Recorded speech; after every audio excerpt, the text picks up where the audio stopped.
ألم نشرح لك صدرك ووضعنا عنك وزرك الذي أنقض ظهرك ورفعنا لك ذكرك فإن مع العسر يسرا إن مع العسر يسرا فإذا فرغت فانصب وإلى ربك فارغب.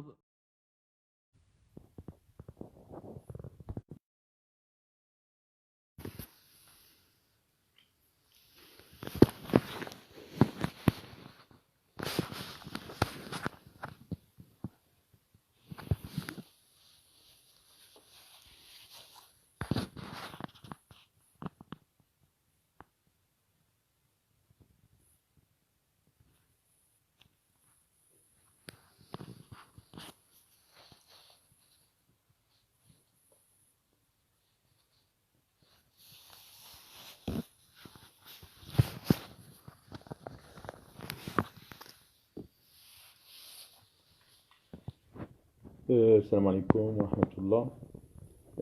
في انتظار دخول بعض الأخوة والأخوات. تبارك الله سي محمد. وعليكم السلام ورحمة الله. نتسنى واحد شوية الله يجزيكم بخير ريتما يدخلوا بعض الأخوة والأخوات. ديك الساعة نبداو اللقاء المباشر ديالنا. حديث الجمعة. احنا في بلجيكا هذه الجمعة على ما أظن الجمعة الرابعة اللي جراء الاحتراز الصحي لم نصلي لا صلاة الجمعة ولا صلاة الجماعة في المسجد، وبالتالي نسأل الله عز وجل أن ينزع هذا الوباء ويرحمنا رحمة واسعة بإذن الله.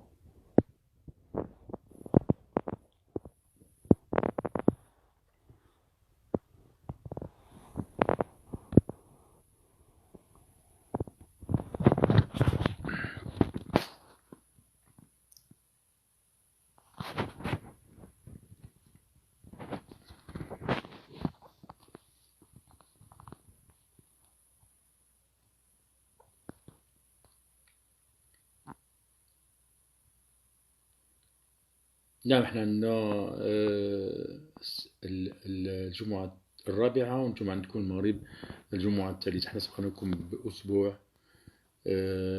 نسأل الله عز وجل يرحمنا رحمة واسعة.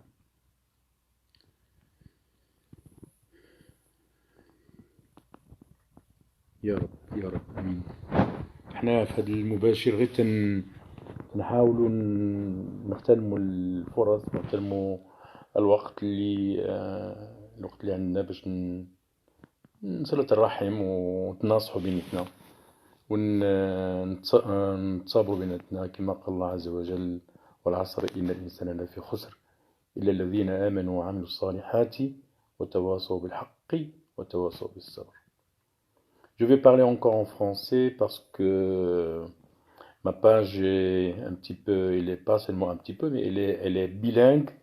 Et donc, je suis citoyen belge, je suis citoyen marocain, ce qui fait que je parle en arabe et en français. Et donc, les amis qui me suivent, pas seulement du Maroc, mais aussi de Belgique, de France, etc. Et donc, je souhaite la bienvenue à tout le monde. Et s'il y a moyen de faire activer, de faire une interaction entre vous et les frères et les sœurs qui me suivent, ça serait très très bien. Et donc, نبداو على بركة الله عز وجل. أولا، السلام عليكم ورحمة الله وبركاته. إخواني أخواتي، أتمنى أن تكونوا بصحة وعافية وأمان في هذا الوقت، بالذات وقت الاحتراز الصحي. وخليكم في داركم، ما تخرجوا إلا لأسباب تعرفونها، كذلك هي صحية. فإنسان يبقى في داره أحسن له، ويحاول يغتنم الفرص. الحمد لله اللي عطانا الله عز وجل هذا التواصل تنتواصلوا به.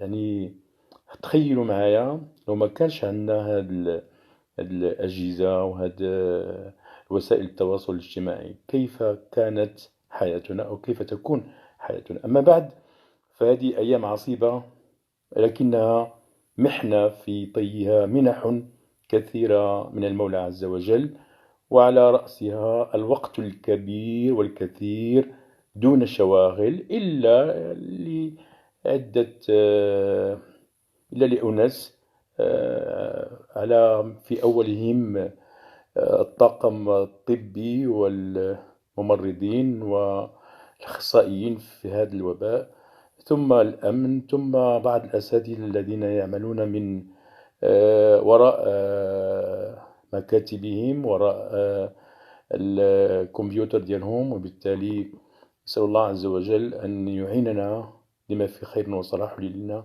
وللإنسانية جمعاء. فقلت أن عندنا بزاف الوقت اللي ما كانش عندنا شحال هادي، والنبي صلى الله عليه وسلم يقول: نعمتان مغبون فيهما كثير من الناس، الصحة والفراغ. ولذا ينبغي أن نغتنم أوقاتنا، وهي رأس مال الإنسان. يقول الإمام الحسن البصري رحمة الله عليه: ابن آدم إنما أنت أيام مجموعات، كلما ذهب يومك ذهب بعضك.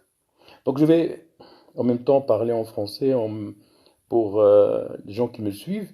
J'ai dit que nous vivons une période qui est extrêmement difficile. Nous n'avons jamais, enfin à ce que je sache, en tout cas pour ma part, que nous avons vécu des moments aussi universellement à l'échelle internationale, une situation qui est telle. Et donc le prophète sallallahu alayhi wa sallam, il a dit à propos du temps qu'on a énormément et qu'on doit le meubler de façon positive, que donc deux bienfaits que beaucoup de gens ils ne donnent pas de l'importance, à savoir la santé et l'oisiveté, c'est-à-dire qu'on est en bonne santé, on n'essaie pas de profiter au maximum le but de notre création, à savoir, comme dit Allah subhanahu wa ta'ala, وَمَا خَلَقْتُ الْجِنَّ وَالْإِنسَ إِلَّا لِيَعْبُدُونَ. Je n'ai créé les génies et les hommes sauf pour qu'ils m'adorent.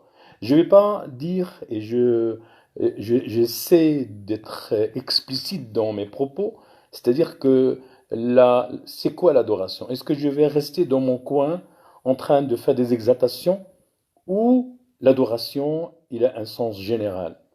Et je ne vais pas rentrer là-dedans, mais pour des raisons de temps, vous me comprenez très bien. Je voudrais seulement mettre l'accent comment meubler notre temps, que nous, d'habitude, on travaille, on a beaucoup des occupations à l'extérieur. Maintenant, l'extérieur nous est un petit peu strictement réservé pour des raisons que vous savez, et que nous ne pouvons pas sortir comme à notre guise, nous ne pouvons pas rencontrer.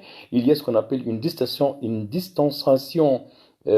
sociale, ce qui fait qu'il faut des distances par rapport au corps des autres semblables. Et donc, comme je l'ai dit, ce temps est notre capital. On va être jugé devant Dieu de notre temps. Qu'est-ce qu'on a fait de notre temps? Donc, c'est comme dit le Hassan al-Basri rahmatullah, au fils d'Adam, ce sont des jours que vous allez passer, et que chaque jour qu'il va passer, c'est une partie de vous qui va être perdue. Et donc, ce qui nous pousse à avoir un programme journalier. فلذلك قال الحسن البصري رحمة الله عليه: يا ابن آدم إنما أنت أيام مجموعات، كلما ذهب يومك ذهب بعضك، فلا تشغلوا أنفسكم بما كل ينشر. Il ne faut pas vous préoccuper, parce que c'est ce qui se diffuse dans ce monde bleu, malgré que et c'est très intéressant de souligner qu'il y a des choses positives par les réseaux sociaux. Et donc, وإنما ينبغي أن يكون لكل منا برنامج يومي، ولذلك أقترح ما يلي. هذا اقتراح ديالي، قابل للنقاش، قابل للصياغة، قابل لأن تجدد فيه وتحسن فيه. فأول شيء علينا أن نحرص كل منا على أن يكون له حظ من يوم المؤمن عفوا وليلته. Donc احنا عندنا دابا تقريبا 24 heures sur 24 on est libre, où nous avons un temps libre. Il faut le meubler. Et le croyant, moi je parle à propos de musulmans, qu'il doit programmer sa journée et sa nuit. Nous sommes la première décade le mois de Sha'ban. Il nous reste 2 décades, donc 20 jours, et on va commencer le Ramadan. Pourquoi ne pas programmer à préparer notre entrée dans le mois de Ramadan, le mois du Coran? Et donc, il faut que notre nuit soit aussi programmée de façon à qu'on fasse des prières nocturnes, des lectures.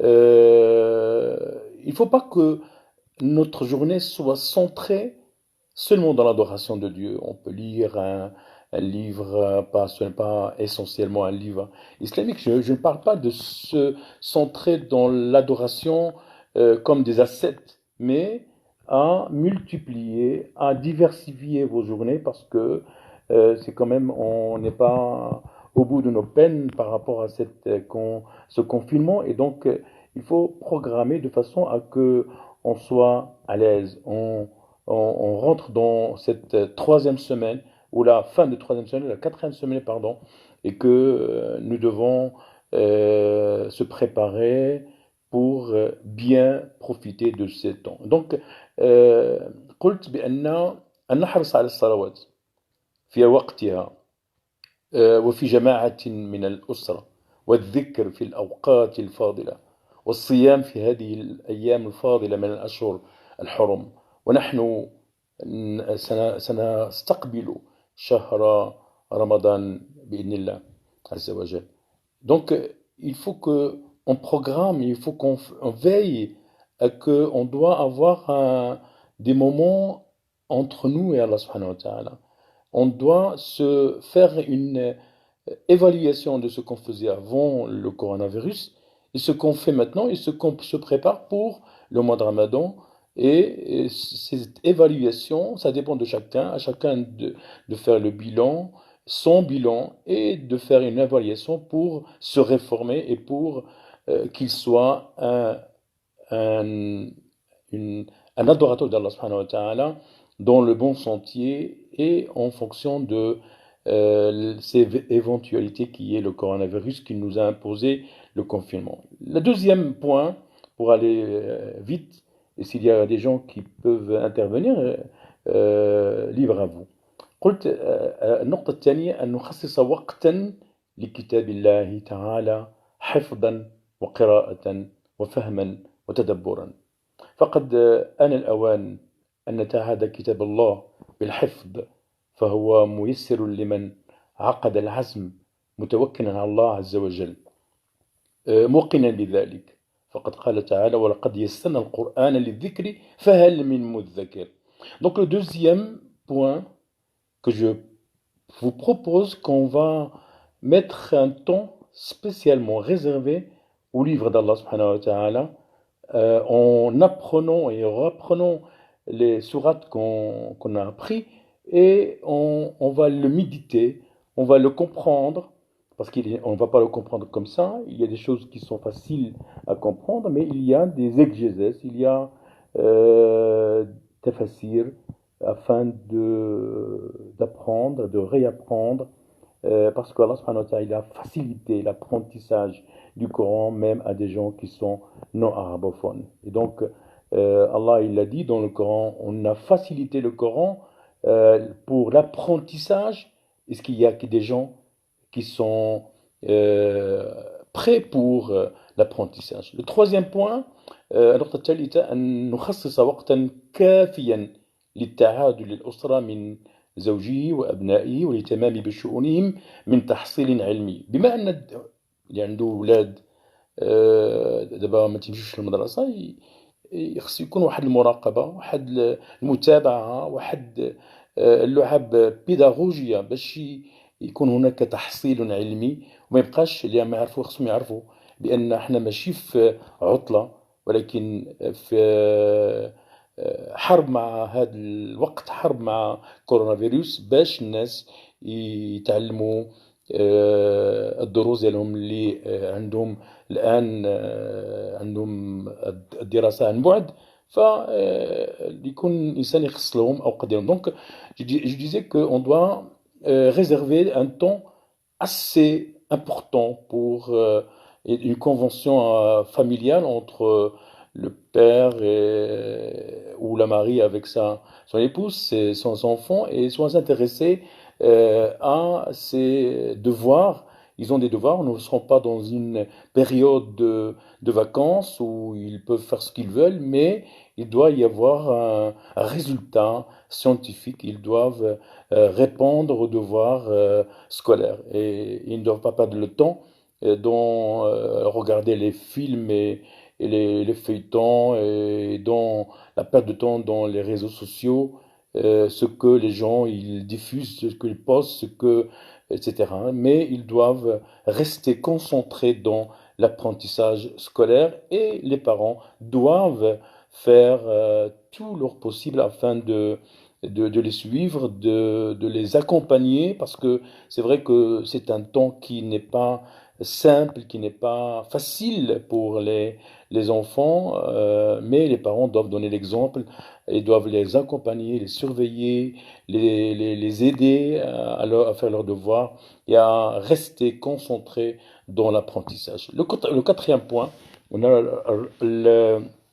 النقطة الرابعة يجب أن يحرص الأزواج على مشاركة أزواجهم في القيام بالأعمال المنزلية بما أن الأزواج ما خدامينش المطبخ ليس من اختصاص يعني ماشي وزارة الداخلية هي تبقى دائما في المطبخ ولكن كذلك الرجال يقدوا يعاونوا الزوجات ديالهم بما شنو تقدروا يديروه المهم نخلي لكل شيء الابتسامات الأخوات باش يتعاونوا بيناتهم في هذه حقبة كورونا فيروس. النبي صلى الله عليه وسلم قال استوصوا بالنساء خيرا فإنهم عوان عندكم. Donc le quatrième point c'est la solidarité, c'est l'entraide entre le mari et sa femme dans les affaires internes puisque on a tout le temps, donc pourquoi ne pas s'entraider en fonction de chacun, parce qu'il y a des femmes qui monopolisent la cuisine, pourquoi ne pas partager et ce métier qui est noble de servir les siens. النقطة الخامسة ينبغي أن يكون لنا لكل واحد منا ورد يومي من التحصيل العلمي. C'est vrai que ما عندناش احنا ما عندناش ثقافة للتحصيل العلمي اللي يجي الواحد المكتبة بعد على الأقل واش عندنا مكتبة في المنزل ما عندناش مكتبة في المنزل وهذا سؤال مهم جدا. أنا دخلت بزاف ديال البيوت ديال الإخوان ديالنا سواء في الداخل ولا في الخارج قليل نادرا اللي عنده مكتبة عامرة اللي فيها جميع الاختصاصات باش يكون كل واحد عنده واحد الورد أنه بيحصل تحصيل العلمي سواء من العلوم الشرعية أو من العلوم الكونية كل واحد حسب الاختصاص ديالو قليلا نادرا إلا ما رحم ربي. ما تنقولش ما تنجمعش كل شيء ولكن هذه النقطة مهمة جدا. خصنا نخرجوا من هذا الوباء هو كمحنة نخرجوا بمنح ومن المنح من الدروس واش عندنا ثقافة للتحصيل العلمي أو نزيدوا في العلم نديروا un recyclage une formation auto-formation بالكتب اللي عندنا واللي خصهم يكون عندنا في البيت. Et donc je disais que le cinquième point, c'est qu'on doit avoir réserver un temps pour une formation scientifique, que ce soit une formation scientifique au niveau de la législation divine, donc l'islam, dans les sciences islamiques, ou dans les sciences humaines, etc., en fonction de notre expertise, que ce soit dans la médecine prophétique, par exemple, pour les médecins, la pharmacie pour les pharmaciens, l'économie islamique pour les gens qui sont dans l'économie, et j'en passe. Donc, هاد الأشياء مهمة جدا. خصنا نكون عندنا هاد العلم كما يقولوا العلم سلطان من لا سلطان له. Donc la science c'est un pouvoir. Plus qu'on a la science, plus qu'on a le pouvoir. Et bien sûr, vous le savez très bien aussi bien que moi, c'est que le premier verset qui a été révélé au prophète Mohammed sallallahu alayhi wa sallam, c'est Ummatu Iqra. Nous sommes une nation, une ummat al-ilm wal-ulama wa tashrif al-ulama wa إعطاء واحد الوقت واحد الأهمية كبرى للعلم. بدون علم ليس لنا وجود، رغم أن تكون عندنا حتى أكبر نسبة مئوية في المجتمع العالمي. مع الأسف الشديد علينا أن نراجع أنفسنا في هذا. فالأمم تتقدم بالأخلاق والعلم. Donc les nations, ils ne peuvent s'évoluer, se développer qu'avec deux conditions, à savoir le comportement, le bon comportement, l'éthique, qu'on appelle l'éthique maintenant, akhlaqiyat, et la science. Si vous avez ça, vous êtes les maîtres. Et les gens, et moi je crois que les gens qui vont sortir après cette grande épreuve qui est la coronavirus, ce sont les gens qui ont le bon comportement et la science. Les autres, ils vont souffrir. Donc, وينبغي أن نكون قدوة لأبناء هذه الأيام، ونحن نجالسهم في البيوت بتعليمهم وجلسة الكتاب والاستمتاع بلذة القراءة، فإن القراءة متعة لا يدركها إلا من غاص فيها عميقا وكثيرا. Donc, il faut qu'on lit et qu'on apprenne à nos enfants la lecture et pas rester omnibulé ou squatter cet outil qui est le GSM et rentrer dans des choses qui ne sont pas utiles, mais que le livre doit être omniprésent dans notre relation et qu'on apprend à nos enfants et à notre famille la lecture et l'importance de la lecture. النقطة السادسة أن نحرص على القيام بأعمالنا في البيت عن بعد. Donc ici, qu'on veille à travailler, c'est pas parce que nous sommes confinés qu'on reste croisés, les bras croisés, mais qu'on doit se concentrer à notre travail, quel que soit le travail. Si on a on est obligé d'aller travailler, il n'y a pas de problème, on est obligé de travailler, mais